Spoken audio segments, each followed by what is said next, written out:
சரி, ஒரு வீடு கட்டணும் அப்படின்னு சொல்கிறாங்க. ஒரு 60க்கு 40ன்னு ஒரு ஃப்ளாட் இருந்தாலுமே அதனுடைய தென்மேற்கு மூலையில் தான் வீட்டை கட்டணும்னு சொல்லுவாங்க. அப்போ வடகிழக்கு அப்படிங்கிறது ஈசானிய மூலை, தென்கிழக்குங்கிறது அக்னி மூலை, தென்மேற்கு மூலைங்கிறது நிருதி மூலை, வடமேற்கு மூலைங்கிறது வாயு மூலை. இதுதான் அந்த 4 மூலையோடைய தன்மை. அப்போ வடகிழக்குங்கிறது நீர், தென்கிழக்குங்கிறது நெருப்பு, தென்மேற்குங்கிறது நிலம், வடமேற்குங்கிறது காற்று. இந்த 4 தத்துவம். இந்த ஆகாய தத்துவம் அப்படிங்கிற ஒரு தத்துவம் இருக்குதுல்ல, அப்போ நம்ம காம்பவுண்டுக்கும் நம்ம கட்டக்கூடிய வீடு இருக்குது பார்த்தீங்களா, அப்போ வீட்டுக்கும் காம்பவுண்டுக்கும் சுற்றி வரக்கூடிய மாதிரி காலி இடம் விடுவாங்க தெரியுங்களா. வீடு கட்டிட்டீங்க, கிரகப்பிரவேசம் பண்ணுறதுக்கு ஒரு ஐயர் வந்து அந்த நீர் பூசணிக்காய் எடுத்துகிட்டு எல்லாம் வீட்டை சுற்றுவாங்க. அப்படி வீட்டுக்கும் காம்பவுண்டுக்கும் சுற்றி வரோம் பார்த்தீங்களா, அந்த இடம் தான் ஆகாய தத்துவம். அதனால தான் வீட்டுக்கு காம்பவுண்டு தயவு செய்து கட்டுங்கன்னு ஏன் சொல்கிறாங்கன்னா, ஆகாய தத்துவம் நிரம்பி வழியும். அப்போ பஞ்சபூதங்கள் படி வீடு கட்டணும்னா காம்பவுண்டுக்கும் வீட்டுக்கும் இடையில சுற்றி வர்ற மாதிரி காலி இடம் இருந்தால் ஆகாய தத்துவம் வேலை செய்யும். அப்போ ஒரு வீடு கட்டுறாங்க அப்படின்னா நிலத்தத்துவத்தில் தான் வீடு கட்டணும். அப்போ நிலத்தத்துவங்கிறது எது? தென்மேற்கு மூலை, அதுதான் நிலத்தத்துவம். அப்போ ஒரு இடத்துல ஒரு குளமாட்ட இந்த ரூமுக்குள்ளே தண்ணி நிற்குது. நல்லா நான் சொல்கிறத அப்படியே புரிஞ்சுக்கங்க, நீங்கள் கிரியேட் பண்ணிக்கங்க. இப்போ இந்த இடத்துல இதுதான் வடகிழக்கு மூலைன்னு வச்சுக்கோங்க. இந்த இடத்துல தண்ணி தேங்கி நிற்குது, இந்த தண்ணி ஒரு அடிக்கு நிற்குது. அப்போ இந்த இடத்துல வீடு கட்டணும், எங்கே கட்டுவீங்க? தண்ணியே இல்லாத பக்கம் தானே கட்டுவீங்க. அப்போ தண்ணியே இல்லாத இடம்னா தென்மேற்கு மூலை தான். அப்போ எவ்வளவு மழை பெஞ்சாலும் தண்ணி 1 அடி 2 அடி 3 அடி தேங்கினாலும் நீ இருக்கக்கூடிய இடத்துக்கிட்ட தண்ணி வராது.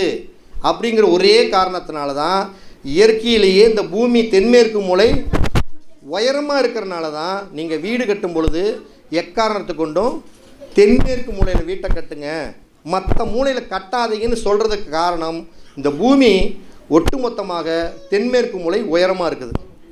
அப்போ உயரமாக இருக்கிற பகுதியில் தானே வீட்டை கட்டணும், அப்போ தானே தண்ணி வராமல் இருக்கும். இப்போ ஒரு வீடு இருக்குது அப்படின்னா இந்த 4 மூலை இருக்குது. இந்த 4 மூலையில் நீங்கள் எந்த மூலையில் வீடு கட்டணும், எந்த மூலையில் வீடு கட்டக்கூடாதுங்கிறது நீங்கள் தெரிஞ்சுக்கங்க. அப்படி கட்டுனா என்ன ஆகுங்கிறது தெரிஞ்சுக்கணும். அப்போ தென்மேற்கு மூலை அப்படிங்கிறது அதான் குபேர மூலையும்பாங்க, ஒருத்தர் நிருதி மூலையும்பாங்க, ஒருத்தர் பழனி மூலையும்பாங்க, இடத்துக்கு தகுந்த மாதிரி சொல்லுவாங்க. அப்போ அந்த இடத்துல வீடு கட்டினீங்கன்னா தென்மேற்கு மூலை என்பது ஒரு நிரந்தரமான மூலை. நல்லா புரிஞ்சுக்கங்க, நிரந்தரமான மூலை என்பது தென்மேற்கு மூலை. அப்போ அந்த இடத்துல வீடு கட்டினீங்கன்னா ஒரு நிலையாக அந்த வீட்டில் 4 காசு சம்பாரித்து ஒரு பண வசதி வாய்ப்போட ஒரு நிரந்தரமாக அந்த வீட்டை கைமாறாமல் அந்த வீட்டிலேயே குடியிருக்கக்கூடிய தன்மைகளை கொடுக்கும்.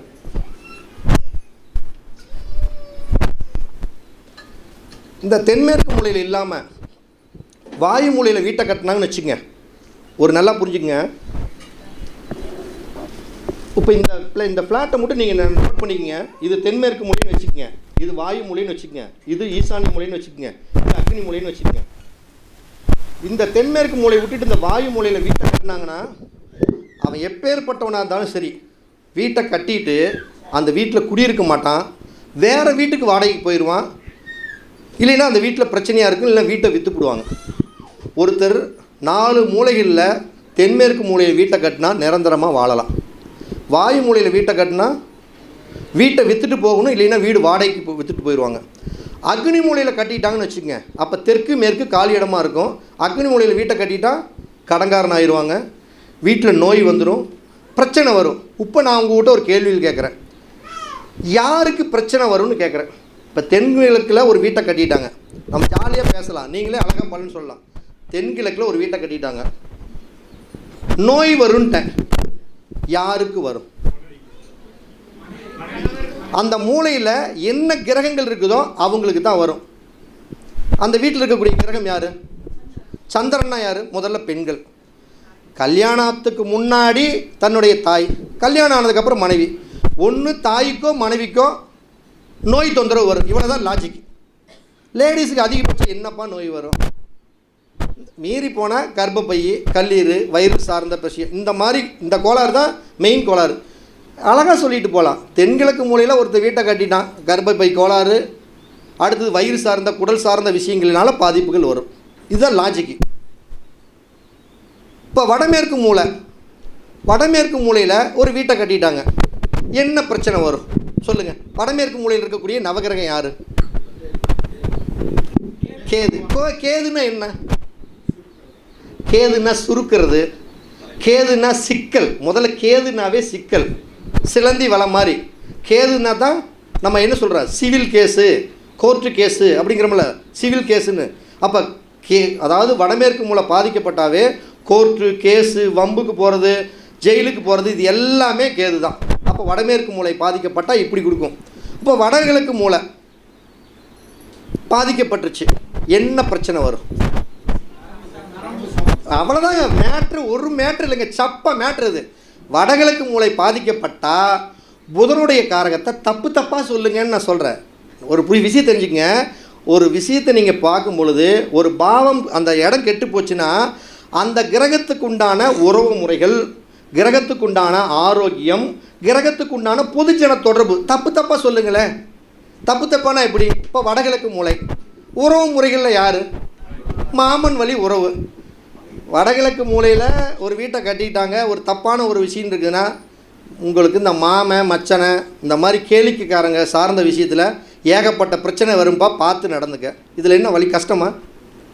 சரி, புதன்னா என்ன சொல்லுவோம் நம்ம? அடுத்தது பொதுஜன தொடர்பில் டாக்குமெண்ட்டு, கையெழுத்து, ஜாமீன் போடுறது, இதெல்லாமே இது தான் நான் வந்து ஏன் சொல்கிறேன்னா கிரகக்காரகத்தையும் பாவகாரகத்தையும் நல்லா படிச்சுக்குங்கன்னு சொல்கிறேன்.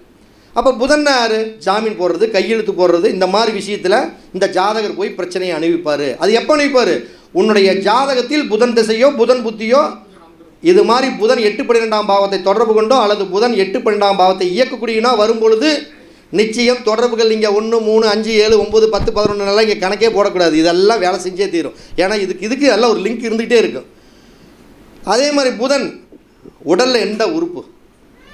நரம்பு, தோல்.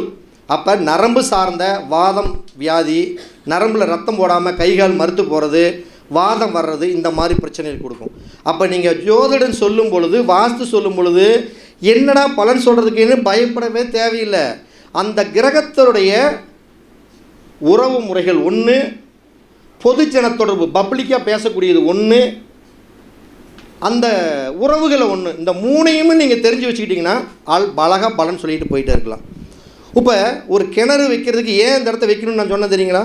வடக்கு கிழக்கு இந்த இடம் டோட்டலாகவே 23 டிகிரி பள்ளமாக இருக்கக்கூடிய ஒரு காரணத்தினால் கிணறு வெட்டலாம், போர் போடலாம், நிலத்துக்கு கீழே தண்ணி தொட்டி கட்டலாம், இது அனைத்தையும் செய்யலாம்.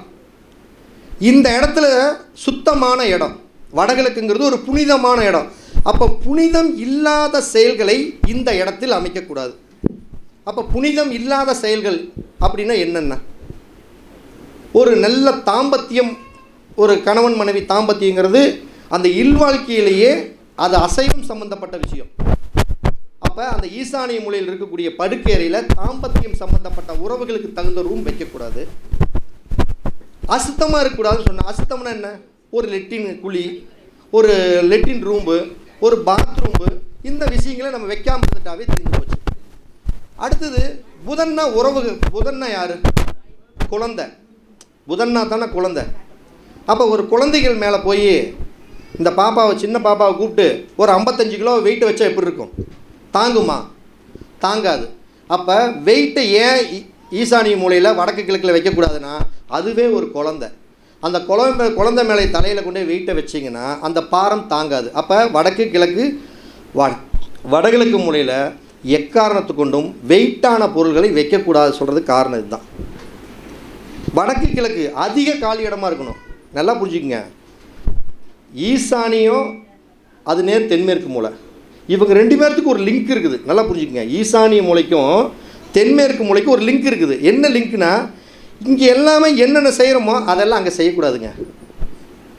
அங்கங்கே என்ன செய்யலான்னு இருக்கிறோமோ அது இங்கே செய்யக்கூடாதுங்க. இவ்வளோதாங்க வித்தியாசம். இங்கே பள்ளமாக இருக்கணும்னா அங்கே மேடாக இருக்கணுங்க. இங்கே காலி இடம் இருக்கணும்னா அங்கே காலி இடம் இருக்கக்கூடாதுங்க. புரியுதுங்களா? இதைத்தான் நீங்கள் வந்து கோர்வையாக பார்த்துக்கணும். இப்படி பார்த்துக்கிட்டோம்னாவே இந்த வாஸ்துவும் ஜோதிடமும் ஒன்றுக்கு ஒன்று இணங்கி வேலை செஞ்சிட்ருக்கோம். அப்போ ஒருத்தர் நம்மக்கிட்ட ஜாதகம் பார்க்க வர்றாங்க. வந்த உடனே என்ன கேட்பாங்க? வீடு கட்டலாமான்னு கேட்குறாங்க. வீடு கட்டலாமான்னா அவங்ககிட்ட பணம் இருக்கும், காசு இருக்கும், எல்லாமே இருக்கும், நிலம் முதற்கொண்டு இருக்கும். அப்போ அவன் சட்டியில் எழுதியிருக்கணும். அவன் தலையில் எழுதியிருக்கணும், இந்த புத்தியில் வீடு கட்டக்கூடிய தகுதி இருக்கணும்னு இருந்தால் மட்டும்தான் வீடு கட்ட முடியுமே தவிர நீங்கள் 50 லட்சம் ரூபா வச்சுருந்தாலும் வீடு கட்ட முடியாது. அப்போ ஒரு பாவம் இயங்கும் பொழுது அதனுடைய திரிகோண பாவமும் இயங்கும். ஒரு பாவம் இயங்குது, இந்த ஒன்றுங்கிற ஒரு பாவம் போனால் அதனுடைய 5ஆம் பாவங்கக்கூடிய ஒரு ரயில் பொட்டியும் 9ஆம் பாவங்கிற ஒரு பொட்டியும் போயிட்டே தான் இருக்கும். இது மாறவே மாறாது. அப்போ ஒரு பாவம் இயங்கணும்னா வீடு கட்டுறதுக்கு எந்த பாவம் இயங்கணும்? 4ஆம் பாவம் இயங்கணும். 4ஆம் பாவம் மட்டும் இயங்க தேவையில்லை, அதனுடைய திரிகோண பாவங்களும் இயங்கினாலும் போதும். 8 12 1 5 9 2 6 10 3 7 11 4 8 12. அப்போ 4ஆம் பாவத்தை இயக்கக்கூடிய புத்தி நடந்தாலும் வீடு கட்டலாம். 8ஆம் பாவத்தோட புத்தி நடந்தாலும் வீடு கட்டலாம். 12ஆம் பாவத்தோட புத்தி நடந்தாலும் வீடு கட்டலாம். 4ஆம் பாவத்தில் பார்த்து வீடு 4ஆம் பாவத்தோட புத்தி நடக்கிறப்ப வீடு கட்டினா சந்தோஷமாக கட்டுவான். 8ஆம் பாவத்தோட புத்தி நடந்ததுன்னா இங்கே அங்கேயும் இங்கேயும் கொஞ்சம் அல்லையும் முல்லையும் வாங்கி வீடு கட்டுறப்ப கடைசியில் பெயிண்ட் அடிக்கிறதுக்கு மச்சான் ஒரு 50,000 கொடு, மாப்பிள்ளை ஒரு 30,000 கொடுன்னு அங்கேயும் இங்கேயும் பிடுங்கி அந்த வீட்டு கட்டுறதுக்கு சிரமப்படுவான். லோன் போட்டு கட்டணும். 8ஆம் பாவத்தோட புத்தி நடந்ததுன்னா என்ன பண்ணணும்? லோன் போட்டு வீடு கட்டணும். நான் ரொக்க பணத்திலேயே கட்டுறேன்னு சொன்னால் நோய் வந்துடும். நல்லா புரிஞ்சுக்கங்க. 4ஆம் பாவத்தோட புத்தி நடந்தால் நீங்கள் லோன் போடணும்னு அவசியமே இல்லை, தாராளமாக வீட்டை கட்டலாம். ஆனால் 8ஆம் பாவத்தோட புத்தி நடக்குது அப்படின்னா நீங்கள் பணம் கையிலேயே இருந்தால் கூட பேங்க் லோன் போட்டு தான் கட்டணும். ஏன்னா ஒரு பாவம் அதனுடைய 3ஆம் பாவத்தை வளர்க்கும். 6ஆம் பாவம் கடன் என்றால் 8ஆம் பாவம் என்பது அதனுடைய அதிக கடன். ஒரு பாவத்தை தன்னுடைய 3ஆம் பாவம் வளர்த்துரும். அப்போ நம்மளே வந்து கடனை வாங்கிக்கணும். வாங்கிட்டால் வீட்டை கட்டிடலாம். இல்லைன்னா அந்த வீடு கட்டி முடிஞ்ச உடனே அவன் கடன்காரனாக ஆயிடுவான். அதை நீங்கள் மென்ஷன் பண்ணிக்கணும். எப்படி 8ஆம் பாவத்தோட புத்தி நடக்குது, வீடு கட்டலாமான்னு திருவண்ணாமலை ஆனந்தன் ஐயா அவரும் வந்து ஜோதிடத்தில் ஒரு மிகப்பெரிய ஒரு வல்லுனர். ஆனந்தன் ஐயா அவர்களை மேடைக்கு வரும்படி அன்போடு அழைக்கிறேன். ஐயா வாங்க வாங்க.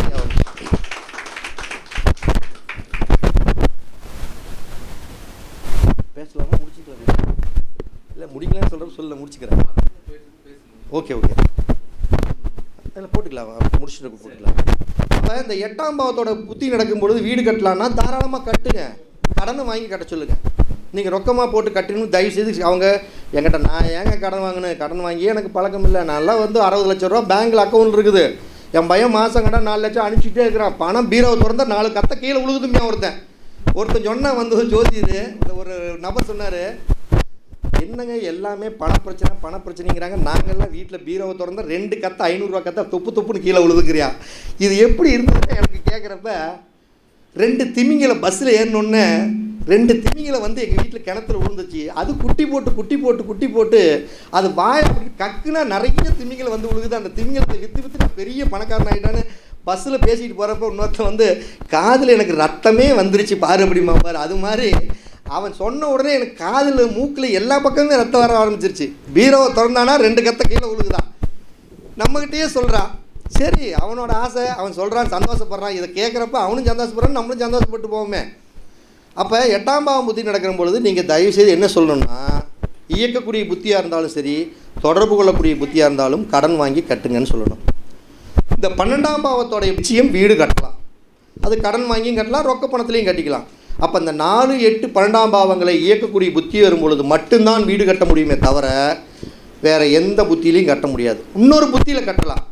ஆனால் எந்த கிரகம் வேணுமாலும் புத்தி நடத்துட்டுங்க. இங்கே நல்லா புரிஞ்சுங்க. தசாநாதன் என்பவன் பல வருடம், புத்திநாதன் என்பவன் சில வருடம். ஏங்க ஜோசியரே எனக்கு கல்யாணம் எப்போ ஆகுங்க? உங்களுக்கு சுக்கிர திசை வந்துருச்சு 2025 4வது மாதம் 18ஆம் தேதி. அதே 2035 45 20 வருஷத்துக்குள் உங்களுக்கு நிச்சயமாக திருமணம் நடக்கும். போயக்கம்னு ஆளப்பார் அவனைப்பார். 20 வருஷம் கல்யாணம் நடக்குது சொன்னாலும் சொல்லி எனக்கு நடந்தே தீரு. இவன் என்ன புதுசாக இன்னும் 20 வருஷம் கழிச்சு கல்யாணம் நடக்குங்கிறது. அப்போ தசைங்கிறது பல வருஷம், அந்த வருஷத்தில் ஏதோ ஒன்று நடந்து தான் ஆகும். ஆனால் புத்தி என்பது அதுதான் உபநட்சத்திரம். அப்போ புத்தியைத்தான் பார்க்கணும். சொல்கிறோமில்ல, ஏண்டா அறிவு கட்ட நாயே ஏதாவது புத்தி கித்தி இருக்குதா, அவன் ஒழுங்காக நல்ல புத்தி இருந்தால் அவங்க தண்ணி போட்டு வருவானுங்களா அப்படிங்கிற மாதிரி நம்ம என்ன சொல்கிறோம், புத்தி இருக்குதான்னு கேட்குறோம். அப்போ புத்தி இருக்குதான்னு கேட்டால் இந்த புத்தி தான் நம்மளுடைய சில விஷயங்களை சொல்லும். அப்போ உங்களுடைய ஜாதகத்தில் புத்தி நடக்கக்கூடிய கிரகம் எந்த கிரகமாக வேணுமோ இருக்குங்க, நல்லா புரிஞ்சுங்க. அது சூரியனாக இருக்கட்டும், சந்திரனாக இருக்கட்டும், செவ்வாயாக இருக்கட்டும், எந்த கிரகமாக இருக்கட்டும், அந்த கிரகத்துக்கு ஒரு நட்சத்திரம் இருக்குமல்ல, அந்த நட்சத்திரம் உங்களுடைய ஜாதகத்தில் 4ஆம் பாவத்தை இயக்கக்கூடிய நட்சத்திரமாகவோ அல்லது 8ஆம் பாவத்தை இயக்கக்கூடிய நட்சத்திரமாகவோ 12ஆம் பாவத்தை இயக்கக்கூடிய நட்சத்திரமாகவோ இருந்துவிட்டால் எந்த புத்தியாக இருந்தாலும் வீடு கட்டலாம். இப்போ நான் சொன்னது புரிஞ்சுதுங்களா? 4, 8, 12ஆம் பாவங்களை இயக்கக்கூடிய புத்தி நடந்தாலும் வீடு கட்டலாம். அல்லது எந்த புத்தி வேணுமாலும் நடந்துட்டு போகுதுங்க. அவர் ஒரு நட்சத்திரத்தில் இருப்பார்ல, அந்த நட்சத்திர கிரகம் 4ஆம் பாவத்தையோ 8ஆம் பாவத்தையோ 12ஆம் பாவத்தையோ இயக்கக்கூடிய புத்தியாக இருந்தாலும் வீடு கட்டலாங்க. வீடே கட்டக்கூடாது எனக்கு இந்த ஜாதகத்தில் உற்பத்திக்கு அப்படின்னு சொன்னால், எப்பயுமே ஒரு ராசி தன்னுடைய 12ஆவது ராசிக்கிட்ட தோத்தே போயிடும். என்னை ஒருத்தன் கொல்லணுன்னா நீங்கள் முன்னாடி இருக்கிறாள் வந்து என்னை கொல்லுவீங்களா? கொல்ல முடியுமா? எப்படியா இருந்தாலும் நீங்கள் அருவாள் எடுத்துகிட்டு என்னடா இவன் போய் மைக்கு கொடுத்தோன்னே கடிச்சு கொதறானே, இவனை வெட்டி போடலான்னு யாராச்சும் ஒருத்தர் மனசில் நினச்சிங்கன்னு வச்சுக்கேன். காரணம் ஏன் பேசிகிட்டு இருக்கிறோம்னா, சதீஷ் கொஞ்சம் நேரம் பேசுங்கன்னான்ட்டாவில், அதனால தான் கொஞ்சம் பேசுகிறா, தப்பாக எடுத்துக்காதீங்க. ஏதாச்சும் முடிக்கணுங்கிறப்ப கொஞ்சம் சும்மா அப்படியே மூஞ்சி மட்டும் கொஞ்சம் முறைச்சி காட்டுங்க யாராச்சும். நான் இங்கிருந்தே பார்த்துக்கிறேன், லைட்டாக முறைங்க, நான் அதோட ஸ்டாப் பண்ணிக்கிறேன். ஒரு விஷயம், ஏன்னா மைக்கு கடிச்சிட்டேன்னு கொதறக்கூடாது, மைக்கு ஐயோ அம்மா என்னை விட்டுறா அப்படின்னு சொல்லக்கூடாது, அந்த அளவுக்கு பேசணும். ஏன்னா ஒருத்தரோட மூஞ்சி செலுப்பு மாறிடுச்சுன்னா மைக்கே வச்சிடணும். ஆனால் சதீஷ் கொஞ்சம் பேசுங்கண்ணான்னு சொல்கிறனால பேசிகிட்டு இருக்கிறேன். இப்பயும் சொல்லிடுறேன், முடிச்சிக்கலாங்கிறப்ப நீங்கள் கையை மட்டும் தட்டிடுங்க, நான் அதை நேக்க தெரிஞ்சுக்கிறேன். ஏன்னா ஒரு சபை நாகரிகம்னு வேணும். ஏன்னா நீங்கள் பாட்டுக்கு என்னடா இவன் பாட்டுக்கு பேசிக்கிட்டே இருக்கிறேன் அப்படிங்கிற மாதிரி நினச்சிடக்கூடாது. ஒரு கையை தட்டிட்டீங்கன்னா சரி நல்ல பிள்ளைக்கு அழகு சொல்லாமல் போய்க்கிறது அப்படின்னு நானே தெரிஞ்சுக்கிட்டு அப்படியே ஒரு நிமிஷம் பேசிக்கிட்டு நன்றி வணக்கம்னு முடிச்சுக்குவேன். அதுக்கு தகுந்த மாதிரி நீங்கள் கையை மட்டும் தட்டிடுங்க, நான் பார்த்துக்கிறேன். ஓகேங்களா? அப்போ இந்த 4, 8, 12ஆம் அந்த பாவத்தோடைய எந்த புத்தி நடந்தாலும் சரி, இந்த 4, 8, 12ஆம் பாவத்தோடைய நட்சத்திரத்தில் இருந்தாலும் வீடு கட்டலாம். கட்டவே கூடாது அப்படின்னா ஒரு ராசி தன்னுடைய 12ஆம் ராசிட்டு தோற்று போயிருங்க. அப்போ எனக்கு பின்னாடி இருக்கிற ஆளு தான் என்னை கொல்ல முடியும். அப்போ ஒரு ராசி 4ஆவது ராசி தோக்கணும்னா 3ஆவது ராசி தாங்க முடியும். ஒரு ராசி தன்னுடைய 12ஆவது ராசிக்கிட்ட தான் தோக்கும். இப்போ 4 இருக்குது, யார்கிட்ட தோக்கும்? 3 கிட்ட தோக்கும். ஒருத்தன் வந்து நான் ஒரு பிள்ளையை ரூட் விட்டுக்கிட்டு இருக்கிறேங்க, அந்த பிள்ளை என்னை பார்க்கவே மாட்டேங்குது, அது ஏதாச்சும் ஜாதகத்தில் சொல்லுமா.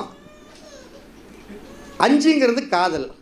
காதலே செட் ஆகாத பாவம் எந்த பாவம்? 4. ஏன்னா ஒரு 5ங்கிறது காதல்னா, காதல் வந்து செட் ஆகாது, பார்க்காது, தோக்கிறது எல்லாமே 4 தான். ஏன்னா ஒரு ராசி தன்னுடைய 12ஆவது ராசிட்டு தோற்று போயிடும். அப்போ 4ஆம் பாவத்தோட புத்தி நடக்கும் பொழுது இந்த 5ஆம் பாவம் செயல்படாது. சிம்பிளாக சொல்லப்போனால் அந்த புஸ்தகத்தில் நிறைய சுற்றிட்டு இருப்பாங்க, தேவராஜ் ஐயாவோட புஸ்தகத்தில். அதுக்கு அது என்ன போட்டு தெரியுமா, ஒரு குறிப்பிட்ட ராசி இயங்கும் பொழுது அந்த ராசியிலிருந்து எண்ணி வரக்கூடிய இந்த பாவம் அந்த பாவத்தை வளர்க்கும்னு என்னென்னமோ பெருசாக டைலாக் போட்டிருப்பாங்க. அது தேவையே இல்லை. சிம்பிளான விஷயம், ஒரு ராசி செயல்படும் பொழுது அதுக்கு அடுத்த ராசி செயல்படாது, அவ்வளோதான் மேட்ரு. ஒரு ராசி செயல்படும் பொழுது அதுக்கு அடுத்த ராசி ஒன்றும் இல்லை. இப்போ ஒன்றும் இல்லை, 5ஆவது ராசி செயல்படுது, அதுக்கு பின்னாடி 5ஆவது ராசி செயல்படுறப்ப 4ஆவது ராசி தோற்று போயிடும். 1 5ஆவது ராசி செயல்படுறப்ப அடுத்த ராசி செயல்படாது, இவ்வளோதான் விஷயம். இப்போ நல்லா புரிஞ்சுங்க, ஒரு ராசி செயல்படும் பொழுது அதற்கு அடுத்த ராசி செயல்படாது. இப்போ 5ஆவது ராசி ஒருத்தருக்கு செயல்பட்டுக்கிட்டு இருக்குது, அவனே காலையில் எழுந்திரிச்சு அவங்க அப்பங்கிட்ட பெட்ரோலுக்கு ஒரு 500 ரூபாய் வாங்கிட்டு அந்த புள்ள எத்தனை மணிக்கு வரும், இந்த புள்ள எத்தனை மணிக்குன்னு பைக்கில் பெட்ரோல் போட்டுட்டு அவர் ரெடியாக நின்றுட்டுருக்கிறான். இந்த 5ஆவது ராசி செயல்படுறவன் அவன் தானே. 5ல் தானே காதல் இருக்குது, உல்லாசம் இருக்குது, பொழுதுபோக்கு இருக்குது. அவங்ககிட்ட போய் வேலைக்கு போடானா போவானா? 5ஆம் பாவம் செயல்படுறவனுக்கு 6ஆம் பாவம் செயல்படாது. ஏன்னா 5ங்கிறது பொழுதுபோக்கு, உல்லாசம், சோம்பேறி. அவனை போய் வேலைக்கு போனால் போவானா? போக மாட்டான். அதே மாதிரி தான் இப்போ என்ன சொல்கிறேன், ஒருத்தனுக்கு 6ஆம் பாவம் செயல்படும் பொழுது 5ஆம் பாவம் செயல்படாது. நல்ல காலையில் எழுந்திரிச்சு வேலை வெட்டிக்கு போயிட்டு இருக்கிறவன், வா மாப்பிள்ள அங்கே போய் 2 பிள்ளைங்க இருக்காங்க பார்த்துட்டு வரலாம், இல்லைனா போய் அங்கே சீட் ஆடிட்டு வரலான்னு கூப்பிட்டா போய் 2 அப்பா போட கம்முன்னு வேலை சொல்கிறாங்கல்ல, மேயற மாடை நக்கர மாடு கெடுக்கிற மாதிரி வேலைக்கு காலையில் போகலான்னு இருக்கிற இவன் வந்து தொந்தரவு பண்ணிட்டு இருக்கான்னு. அதுதான் ஒரு ராசி செயல்படும் பொழுது அடுத்த ராசி செயல்படாது. ஒரு ராசி செயல்பட்டு இருக்கும் பொழுது பின்னாடி ராசி செயல்படும். இதெல்லாம் நீங்கள் சிம்பிளான ஒரே வசனம் தான். அப்போ 4ஆம் பாவம் செயல்படலை, அதாவது செயல்படாது அப்படின்னா எந்த ராசி செயல்படாதுன்னா 3 செயல்படாது. இப்போ ஒருத்தருக்கு 3ஆம் பாவத்தை இயக்கக்கூடிய புத்தி நடக்குதுன்னு வச்சுக்கோங்க, வீடு கட்டவே முடியாது. 3ஆம் பாவத்தோட புத்தி நடக்கும் பொழுது வீடு கட்ட முடியாது. ஏன்? 3ஆம் பாவத்துடைய காரகம் என்ன? 3ஆம் பாவங்கிறது இடமாற்றம், விற்பனை, டாக்குமெண்ட்டு, கையெழுத்து, பத்திரப்பதிவு, ரிஜிஸ்ட்ரேஷன் தான் 3ஆம் பாவம். அப்போ நம்ம அதாவது இடத்த விற்கத்தான் முடியுமே தவிர அடுத்தவனுக்கு சேல் பண்ணத்தான் முடியுமே தவிர நாம் வீட்டை கட்ட முடியாது. வாங்குவது என்பது 4ஆவது ராசி, விற்பது என்பது 3ஆவது ராசி. நிரந்தரம் என்பது 4வது ராசி, நிரந்தரமே இல்லை என்பது 3வது ராசி. 4ஆம் இடம் என்பது நிலையான சொத்து, 3ஆம் இடம் என்பது நிலையான சொத்து இல்லை. அப்போ ஒரு ஜாதகத்தில், உங்களுடைய ஜாதகத்தில் 4ஆம் பாவம் 3, 7, 11ஆம் பாவங்களை தொடர்பு கொள்ளுதுன்னு வச்சுக்கோங்க. அப்போ என்ன பண்ணணும்னா, சொத்து நம்ம பேரில் வாங்கக்கூடாதுங்க. இவ்வளோதாங்க விஷயம். சொத்து வந்து நம்ம பேரில் வாங்கினா 1000 சொத்து வாங்கினாலும் 1000 சொத்து கைவிட்டு போயிடும். அப்போ நம்ம என்ன பண்ணலாம்? வாங்க விற்க அணுகவும் ராமசாமி முதலியார் அப்படிங்கிறாங்க பார்த்தீங்களா? வாங்க விற்க ராமசாமி முதலியார். அது மாதிரி ரியல் எஸ்டேட்டு இந்த மாதிரி வேலை செய்கிறவங்க இது மாதிரி இடத்த போட்டு நம்ம விற்கிறதுக்கு என்ன பயன்படுமே தவிர, நம்ம நிலையாக வச்சுருக்கிறதுக்கு சொத்து தங்கவே தங்காது, கைவிட்டு போயிடும். இது அனுபவத்தில் கண்ட உண்மை. அப்போ 3ஆம் பாவம் செயல்படும் பொழுது அதனோட 2 ரயில் பூட்டி இருக்குமில்ல பின்னாடி, திரிகோண பாவம் 7, 11. அப்போ 3, 7, 11ஆம் பாவங்களை இயக்கக்கூடிய புத்தி நடும் பொழுது என்ன நடக்காது? வீடு கட்ட முடியாது, திருமணம் பண்ணலாம், போய் ஒரு பொண்ணை பார்த்து நிச்சயம் பண்ணி உறுதி பண்ணிட்டு வரலாம். இதைத்தான் பண்ண முடியுமே தவிர நீங்கள் வீடு கட்ட முடியாது. அப்போ 4, 8, 12ஆம் பாவங்களை இயக்கக்கூடிய புத்தி நடக்கும் பொழுது வீட்டை கட்டலாம். 3, 7, 11ஆம் பாவங்களை இயக்கக்கூடிய புத்தி நடக்கும் பொழுது வீடு கட்டக்கூடாது. இது ஒரு லாஜிக்கு. இதையே இன்னொரு லாஜிக் என்னென்னா, அட எந்த கிரகம் வேணுமாலும் புத்தி நடத்திட்டுங்க, அந்த புத்தி நின்ற நட்சத்திரநாதன் 3, 7, 11ஆம் பாவ அதிபதியாக இருந்துட்டாலும் வீடு கட்டக்கூடாது. நல்லா புரிஞ்சுக்கிட்டீங்களா நான் சொன்னது? 4, 8, 12ஆம் பாவ அதிபதிகளுடைய புத்தி நடக்கும் பொழுது வீடு கட்டலாம். 3, 7, 11ஆம் அதிபதிகளுடைய புத்திகள் நடக்கும்பொழுது வீடு கட்டக்கூடாது. 3, 7, 11ஆம் அதிபதிகளோட புத்திகளே நடந்தால் கூட நீங்கள் அப்படியே மாற்றி மாற்றி பார்த்துக்கணும். இப்படி இந்த 4, 8, 12ங்கிற பாவம் தோக்கக்கூடிய பாவம் 3, 7, 11 தோற்று போயிருக்கு. அப்போ இப்படி வந்து நீங்கள் வீடு கட்டுறதுக்கு முதல்ல நேரத்தை கரெக்டாக குறித்து கொடுக்க தெரிஞ்சுக்கணும். நம்ம அவங்ககிட்ட பணம் இருக்குதுன்ட்டு போய் வீட்டை கட்டுறான்னு சொல்லிட்டு நல்லா மேப் போட்டு அளவு போட்டு எல்லாம் கொடுத்ததுக்கப்புறம் பாலக்கால் போட்டு 2 அடி மேலே வந்தோடனே வீடு நின்று போயிடும். கடைசியில் சொல்லுவான், வாஸ்து நிபுணர் சரியில்லையுமையா, வாஸ்து சரியில்லையுமையா, ஆரம்பித்த நேரம் சரியில்லையுமையா. உலகத்தில் எல்லா திட்டும் ஜோசியர் கொடுக்கும். அப்போ ஜோதிடர் தான் முழுமையான மூல கடவுளே யாருன்னா நான் ஜோசியரை சொல்லுவேன். தயவுசெய்து எக்காரணத்தை கொண்டு தர்மத்தின் படி நடந்துக்குங்க, மாற்றி நடந்துடக்கூடாது. நம்மளுக்கு பார்த்தோம்னா திடீர்னு ஒருத்தன் அக்கௌண்ட்டில் ஒரு 5000 ரூபா போட்டால் நம்மளுக்கு சந்தோஷமாக தான் தெரியும். ஆனால் நம்மளுடைய கெப்பாசிட்டி 5000 ரூபா வாங்குறதுக்கு நமக்கு தகுதியானு நம்ம கொஞ்சம் ஒரு நிமிஷம் யோசனை பண்ணிக்கணும். அதுக்கப்புறம் நம்ம சந்தோஷப்பட்டுக்கலாம். அதுக்கோசரம் தவறான முறையில் இந்த பொய் பேசி நான் பரிகாரம் அது இது இப்படியெல்லாம் சொல்லி பணம் சம்பாதித்தால் நிச்சயம் நம்முடைய சந்ததியினர் வளரவே வளராது. அப்போ இந்த வாஸ்து அப்படிங்கக்கூடிய ஒரு விஷயத்தில் நீங்கள் தெரிஞ்சுக்கிறது என்ன அப்படின்னா, இந்த ஈசானிய பகுதி அப்படிங்கக்கூடிய பகுதியில் கடவுள் சம்பந்தப்பட்ட விஷயங்கள் ஒரு பூஜை அறை வைப்பது ரொம்ப சிறப்பு. புதனுடைய காரகம், புதன்னா யார்? குழந்தைகள் விளையாடக்கூடிய அறை வைக்கிறது சிறப்பு. புதன் என்ன? உடம்பு இப்படி வளைக்கிறான், நல்ல ரப்பர் மாதிரி வில்லாட்டை வளைக்கிறான். அப்போ வில்லாட்டை வளைக்கிறதுனா வீட்டில் என்ன வளைக்கலாம்? யோகா பண்ணலாமா? உடற்பயிற்சி ஜிம் வைக்கலாமா? இப்படி உடம்பு வளைக்கலாமா? அப்போ யோகா பண்ணுறதுக்கு சிறப்பான இடம், குழந்தைகள் படிக்கிறதுக்கு சிறப்பான இடம், தாம்பத்தியம் உறவு வைக்காமல் இருக்கக்கூடியவர்களுக்கு வயதானவர்களுக்கு அந்த இடம் சிறப்பான இடம். நீங்கள் ஒவ்வொருத்தர் வீட்டில் போட்டிங்கன்னா ஒன்று தென்மேற்கு மூலையில் ஒரு பெட்ரூம், இங்கே ஒரு பெட்ரூம் போட்டுருவான். இந்த தென்மேற்கு மூலையில் குடும்பத் தலைவர் சொன்னாருங்க அப்படின்னு சொல்லிட்டு இவன் போய் குடும்பத் தலைவர் அங்கே தென்மேற்கு மூலையில் இருந்துட்டு இந்த ஈசானி மூலையில் என் பையனுக்கு கல்யாணம் ஆனதுன்னா என் பையனுக்கும் பொண்ணுக்கு இந்த ரூம்பம்மா, அந்த மூளை வந்து சுத்தமான தெய்வீக மூளை, அங்கே போய் தாம்பத்தியம் வச்சாங்கன்னா அது பிரச்சனையாக போயிடும். அப்போ அந்த ஈசானிய மூலையில் அதற்குண்டான காரகத்தை மட்டும்தான் வைக்கணும். ஏன் தென்மேற்கு மூலையில் படுக்கை அறையை ஏன் வைக்கிறாங்க? இதுதான் நம்மளுக்கு ஜோதிடம் தெரியணுங்கிறது. ஏன் படிக்கிறது? ஏன் படுத்த எங்கே படுத்தால் தோக்க வரும், ஏன் அங்கே படுக்க சொல்கிறான்? ஏன் தென்மேற்கு மூலை ஒரு கணவனும் மனைவியும் சயனம் செய்யக்கூடிய அறையாக ஏன் பயன்படுத்துகிறாருன்னா, இந்த மோகத்துக்கு செக்ஸுக்கு காரகன் யார்? இங்கே பாருங்கள், ஒரு விஷயத்தை நல்லா பேசுங்க. ஜோதிடர் எப்பயுமே ஓப்பன் டாக்கில் பேசி பழகணும். இங்கெல்லாம் வந்து நீங்கள் இந்த காதல் செக்ஸு அதாவது பெண்கள் ஜாதகம் பார்க்குறீங்கன்னு வச்சுக்கோங்க, உங்களுக்கு தெரியாது இல்லை, நம்மளுடைய சகோதரிகளுக்கு எல்லாத்துக்குமே தெரியும். ஒவ்வொருத்தன் ஆம்பளை ஜாதகம் பார்க்குறப்போ ஓப்பனாக பேசுவான், கேட்டு தான் ஆகணும், அவனுக்கு தகுந்த விளக்கம் சொல்லித்தான் ஆகணும். அவன் எப்படி வேணுமாலும் கேள்வி கேட்பான். ஏன்னா நம்ம அந்த நேரத்தில் அவன் ஒரு பொடிப்பையன், ஜாதகம் பார்க்குறவன் நம்மக்கிட்ட ஒரு பொடிப்பையன். நம்ம அந்த நேரத்தில் ஒரு கடவுளுக்கு நிகராக ஒரு அம்சத்தோடு அவர் எந்த தாம்பத்திய சுகமாக இருந்தாலும் செக்ஸு சம்மந்தப்பட்டது கடன் எதை கேட்டாலும் நம்ம சொல்லக்கூடிய தகுதியை வளர்த்திக்கணும். அப்போ ஏன் வந்து நம்ம அந்த இடத்த தென்மேற்கு மூலையில் படுக்கை அறை வைக்கணுங்கிறோம்னா, முதல்ல செக்ஸுக்கு காரகன் யார்? அதாவது செக்ஸில் தீவிரமாக இருக்கிறது யார்? 9 கிரகத்தில் சுக்கிரன் எல்லாம் வந்து பொடிப்பையங்க. சுக்கிரன் வந்து பொடிப்பையன். ராகு தாங்க ஹீரோ. செக்ஸுக்கு காரகன்னே ராகு. ராகுங்கிறது என்ன? பெரிய அளவுக்கு பிரம்மாண்டம்னு நம்ம சொல்கிறோம். அப்போ ராகு இருக்கக்கூடிய மூளை எது? தென்மேற்கு மூளை. அதனால தாங்க ஒரு கணவன் மனைவி தாம்பத்தியம் வைக்கக்கூடிய படுக்கை அறையை தென்மேற்கு மூலையில் செஞ்சால் தான் இனப்பெருக்கம் பெருகும் அப்படிங்கிறதுக்காக அந்த காரகத்துக்கு தகுந்தாற் போல் படுக்கை அறையை அமைச்சாங்க. வேறு காரணமே கிடையாது. அதே மாதிரி ஏன் தென்மேற்கு மூலையில் இன்னொரு பூஜை அறையும் வைக்கலாம்? ஏன் அப்படின்னு கேட்டிங்கன்னா பணம் வைக்கக்கூடிய அறையும் வைக்கலாம். ஏன் அப்படின்னா முன்னையெல்லாம் பார்த்தீங்கன்னா அந்த படுக்கை அறையிலேயே தான் ஒரு பக்கத்தில் பீரோ வச்சு அதே மாதிரி ஒரு செல்ஃப் வச்சு ஒரு சாமி படத்தையெல்லாம் பக்குவமாக வச்சுருப்பாங்க. அதுக்குன்னு ஒரு தனி அறையாட்டம் போட்டு. ஏன் அப்படின்னா இந்த ராகு வந்து பார்த்தீங்கன்னா ஒரு கொடுக்குற மாதிரி கொடுத்துட்டு பின்னாடியே நீங்கள் பார்த்துருப்பீங்க, சிவாஜி படம் பார்த்துருப்பீங்க.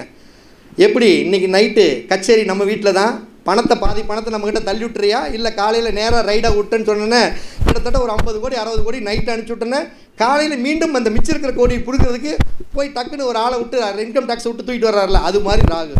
அப்போ அந்த தென்மேற்கு மூலை அயனத்திற்கும் கரெக்டு, சயனத்திற்கும் கரெக்டு, தாம்பத்தியக்கும் கரெக்டு. ஆனால் என்ன ஒரு விஷயம்னா அது ஒரு வீட்டுக்குள்ளே ரூமுக்குள்ளே போய் அந்த ரூமுக்குள்ளே போகிற மாதிரி இருக்கக்கூடாது. அதுக்கு தனி அறையாக இருக்கணும், இதுக்கு தனி அறையாக இருக்கணும். இப்போ இந்த வடமேற்கு மூலையை வந்து நம்ம என்ன சொல்கிறோம்? காற்று மூலைன்னு சொல்கிறோம். காற்றுன்னு என்ன? ஒரே இடத்துல அடிச்சுட்டே இருக்கும், அடிக்கும் போகும் வரும் போகும் வரும். அப்போ வடமேற்கு மூலைங்களில் காற்று மூலை அப்படின்னா வரும் போகும்னா யார் வரும் போகும்? ஒரு சொந்தக்காரர் 4 நாளைக்கு வருவான், இருப்பான், போவான், வருவான், போவான். அப்போ விருந்தினர்களுக்கு வைக்கக்கூடிய அறையாக இந்த வடமேற்கு மூலையை பயன்படுத்தலாம். சொந்த பந்தங்கள் வந்தால் 4 நாளைக்கு மாமன் மச்சான் மாப்பிள்ளை இருக்கிறதுக்கெல்லாம் பயன்படுத்தலாம். மற்றவங்களுக்கு பயன்படுத்தக்கூடாது. இந்த வடமேற்கு மூலையில் இந்த கழிவறை, கேதுன்னா யார்? உடல் அங்கங்களில் குடல் மலக்குடலும்போம். அப்போ மலம்னா என்ன? டாய்லெட்டு. அப்போ டாய்லெட் எங்கே வைக்கணும்? கேது இருக்கக்கூடிய இடத்துல தான் வைக்கணும். அப்போ வடமேற்கு மூலையில் தான் டாய்லெட்டோடைய அந்த கழிவு ரூம் வைக்கிறதெல்லாம் அங்கே தான் வைக்கணும். பாத்ரூம் வைக்கிறது இது எல்லாமே. நீங்கள் கிரகத்தை உள்வாங்கினா மட்டும்தான் அதை அப்படியே இங்கே தூக்கி வச்சிங்கன்னா போதும். இப்போ அக்னி மூலை அப்படிங்கிறது நெருப்பு. அந்த நெருப்பு இருக்கக்கூடிய இடத்துல தான் இந்த சமையலை பண்ணணும். ஒவ்வொருத்தரும் பார்த்தீங்கன்னா ஈசானிய மூலையில் அடுப்பு வச்சுருப்பாங்க. நிறைய வீட்டில் நானே பார்த்துருக்குறேன். ஏன்னு கேட்டால் எல்லா வீட்லேயும் வச்சுருக்காங்க, நானும் வச்சுருக்கேன். காரணம் சொல்ல தெரியாது, எல்லா வீட்லேயும் வச்சுருப்பாங்க. அப்போ இந்த பஞ்சபூதங்களை யாரை எங்கெங்கே எப்படி வைக்கணுமோ அவளை அப்படியே உட்கார வச்சோம்னா அதுக்கு பேர் வாஸ்து. இப்போ நான் இருக்கிறேன், இப்போ வந்து உங்கள் வீட்டில் ஒரு வார்த்தை சொல்கிறேன், அனைவருக்கும் வணக்கம் அப்படின்னு நான் சொல்கிறேன்னு வச்சுக்கோங்க. இப்போ இது வாஸ்துப்படி நான் இருக்கிறேன், புரியுதுங்களா? இதே அனைவருக்கும் நான் வணக்கம்னு சொல்கிறப்ப என் தலை மட்டும் வாஸ்துப்படி இல்லை, என் முகம் இப்படி போயிடுச்சு. நல்லா கிரியேட் பண்ணிக்க, என் மூஞ்சி இருக்குது, உடம்பு பூரா இங்கே இருக்குது. அனைவருக்கும் வணக்கம் அப்படின்னா எப்படி இருக்கும்? சூப்பராக இருக்குமில்ல வாஸ்து. அப்போ எது எங்கெங்கே இருக்கணுமோ அது அங்கங்கே இருக்கணும். ஒருத்தர் வந்து என்ன வணக்கம்னே அப்படிங்கிறப்ப வாய் இங்கே இருக்கிறப்ப வணக்கம்னு சொல்லாமல் வாய் இந்த இடத்த 2ஆக பிளந்து வணக்கம் அப்படிங்கணுமா. நல்லா கிரியேட் பண்ணி பாருங்கள். வாய் இந்த இடத்துல இருந்து வணக்கம்னு கூப்பிடணுமா. என்னடா வாய் எங்கேயோ வணக்கம்னு கூப்பிடுதே அப்படிம்பாங்க. அது மாதிரி எது எங்கெங்கே இருக்கணுமோ அது அங்கங்கே இருந்தால் அதுக்கு பேர் வாஸ்து. அப்போ நீங்கள் நல்லா ஒன்று புரிஞ்சுக்கணும், என்னென்னா நவகிரகங்களும் பஞ்சபூதங்களும் ரெண்டும் ஒன்றுக்கொன்று இணைந்து தான் செயல்படுமே தவிர ஜோதிடம் இல்லாமல் வாஸ்து இல்லை, வாஸ்து இல்லாமல் ஜோதிடம் இல்லை. அப்போ நீங்கள் முழுமையாக வாஸ்து தெரிகிறதுக்கு ஒரு அடிப்படை பேசிக் என்னென்னா, முதல்ல உங்கள் ஊரில் போய் நவகிரகங்களுடைய தெய்வங்கள் எங்கே இருக்குதுன்னு பார்த்துக்குங்க, எந்த திசையில் பார்த்துக்குங்க. அப்போ அந்த திசைக்கு உண்டான காரகத்தை தெரிஞ்சுக்குங்க. அப்போ நிலம் இருக்க வேண்டிய இடத்துல நிலம், நீர் இருக்க வேண்டிய இடத்துல நீர், காற்று இருக்க வேண்டிய இடத்துல காற்று, நெருப்பு இருக்க வேண்டிய இடத்துல நெருப்பு, இதைகள் அனைத்தையும் ஒருங்கே கரெக்டாக உட்கார வச்சா அதுதான் வாஸ்தே தவிர மற்ற எதுவும் வாஸ்து கிடையாது என்று கூறி இந்த அழகான அற்புதமான குரு ஜோதிட ஆராய்ச்சி பயிற்சி மையத்துடைய 1ஆம் ஆண்டு விழாவிற்கு வருகை புரிந்தக்கூடிய அனைத்து மாணவர்களுக்கும் சதீஷ் அவர்களுக்கும் என்னுடைய நெஞ்சார்ந்த நன்றிகளோடு வாழ்த்துக்கள் கூறி, தர்மத்தின் வழி செல்ல செல்ல கர்மத்தின் வழி குறையும் அப்படிங்கிற தகவலோடு மீண்டும் அழகான தருணத்தில் சந்திக்கிறேன். அனைவருக்கும் வணக்கம், அனைவருக்கும் வாழ்த்துக்கள்.